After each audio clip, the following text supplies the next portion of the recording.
Welcome to this week's episode of Insight. During this week's show, we're going to be discussing two topics. The first one was yesterday's summit meeting between European Council President Charles Michel, Armenian Prime Minister Nikol Pashinyan, and the dictator from Baku. And the second topic is going to be this very intense anti-Armenian campaign that's been going on in the media during the war in Ukraine. Let's talk about yesterday's meetings in Brussels. This was again put together and at the behest of the European Council President Charles Michel. Before this summit meeting yesterday, there were long conversations between the Armenian Prime Minister and the Russian President Vladimir Putin, and the day before this meeting, a conversation that the Prime Minister had with Tony Blinken, the US Secretary of State. So there's a lot of backroom politicking prior to this meeting. The purpose of this meeting is to sort of bring to fruition all these back and forth proposals that are being bandied about by both sides and sort of set the conditions for what people are describing as a peace treaty. When we're looking at the statements from Mr. Michel today, this is the four things that he outlined. The first one is that both sides agreed for a bilateral commission for delimiting the borders. This is not the same thing as demarking. This is the first step towards demarking the borders. The second one, which is I think the critical one, if it actually comes to pass, is to have both sides pull their forces back from the borders to make it more of a demilitarized situation at the border, to lessen the opportunities for any kind of a conflict or shooting at the borders. Third one, which is important for the Armenian side, is the release of all detainees and all POWs that are being held in the dungeons of Baku. And the last one is to start the process of moving towards an actual peace treaty between these two countries. Let's start with the background. Whatever came out of this meeting yesterday, we will see if it has any credence or if it actually produces any results over the next couple of weeks. And we will judge it by its works. But we need to understand a bit of the backdrop here. If you look at all these back and forth proposals, it's very clear that you have one side that is working towards having an understanding and having peace, which is the Armenian side, and the other side, which is frankly is not interested in a workable deal and is actually want anything that can actually kill any kind of a long-term understanding. And one of the best examples of this is that in the Azeri proposal is that they want compensation for the Azeris that left Armenia after the collapse of the Soviet Union without having the same compensation for Armenians that left in violent pogroms from Baku, which tells you about the level of ill will there, because obviously if you have to do for one, you have to do for the other. So obviously we know where they're going at. Essentially, what the Aliyev side is doing is they're sending proposals that no government here can accept in its totality, and then to use that as an excuse for further aggression against the people of Artsakh and Armenia. Let's go back and really look at, there's a lot of minor issues in these back and forth proposals, but the two primary ones that matter is the issue of territorial integrity of each other. Now, this is the tricky one, because both sides want this in their own terms. What the Azeris mean by territorial integrity is for Armenia to accept that the Artsakh Republic is actually a part of Azerbaijan proper. This is not something that the Armenian side can accept given the genocidal nature of the regime in Baku. So obviously the Armenian side is going to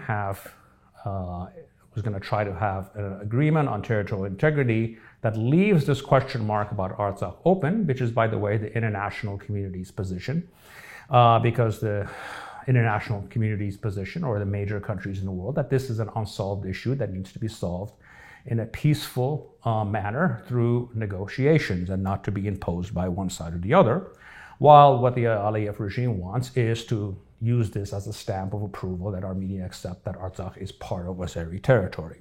The second one is the transportation corridors issue. Obviously, there's been a lot of talk about opening up all kinds of transportation systems between multiple countries in this region.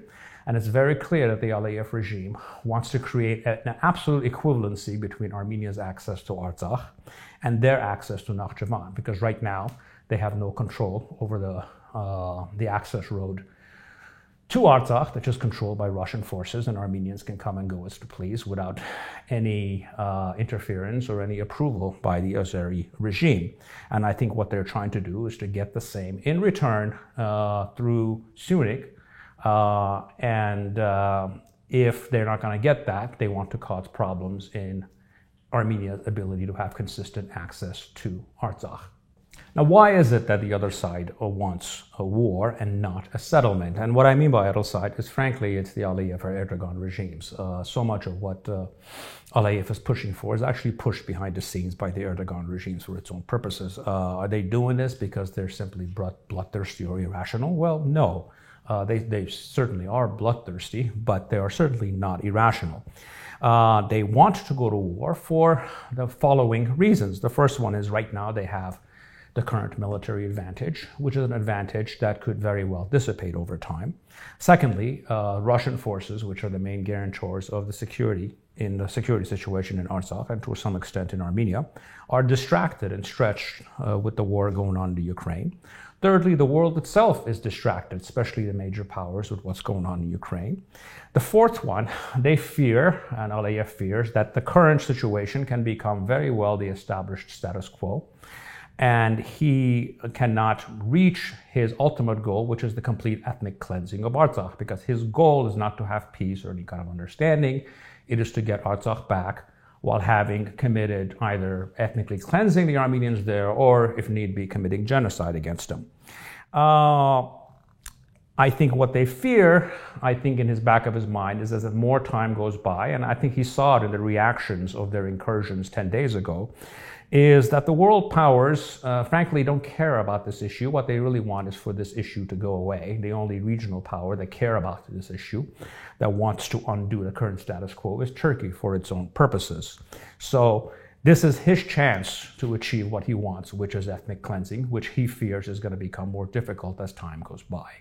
Lastly, on this topic, is the motivation of the Turkish regime. I think because they have their own calculus and they're using Aliyev for their purposes. And I think this is their calculus, that if you actually have an ethnic cleansing in Artsakh, it will essentially shove the Russians out of this region, because any Russia that is incapable of protecting the civilians of Artsakh is a Russia that is not particularly useful to Armenia. So this becomes a sort of the first step in pushing the Russians out of this region and making this area an area that they're the dominant power in. However, this calculation could actually entirely backfire, because historically, Armenia moves away from Russia the more secure it feels, and the more threatened it feels, the country becomes more pro-Russian.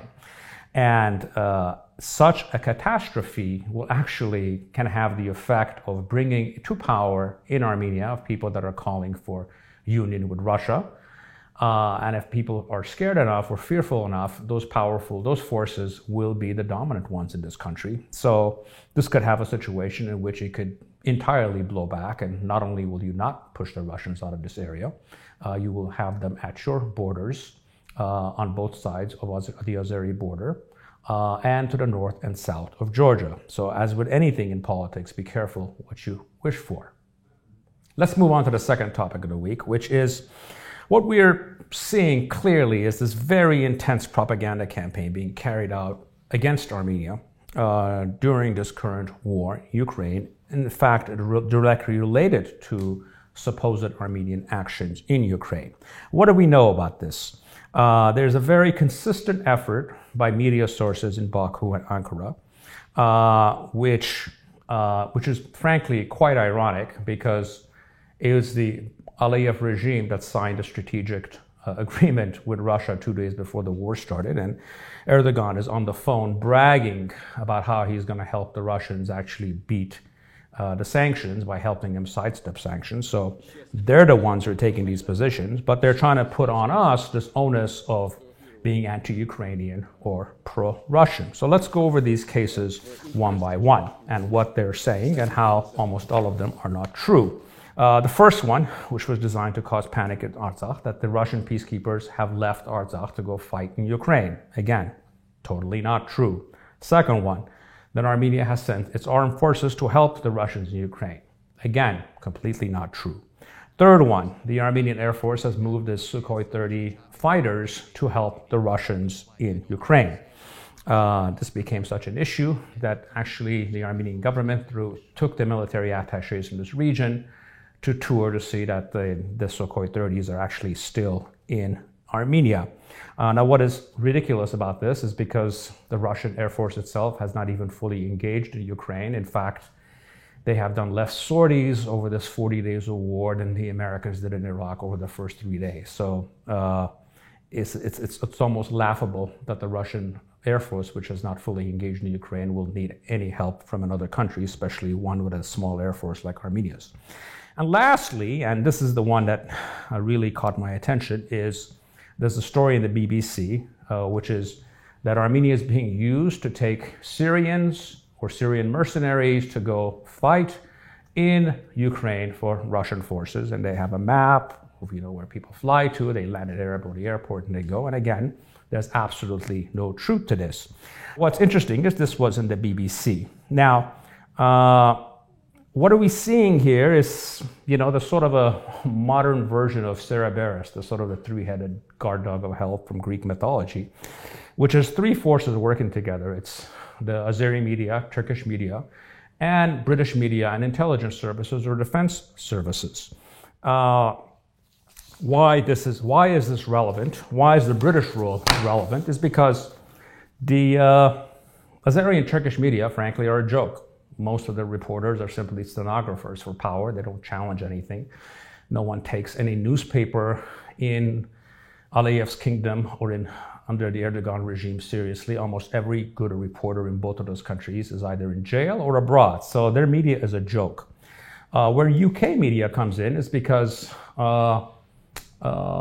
British media has tons of credibility in the world, especially the BBC. So you have the situation where something's planted in the BBC and these other forces in the media or in social media take it and run with it. And frankly, this has been quite effective to the extent that we constantly have to respond to things that are ridiculous.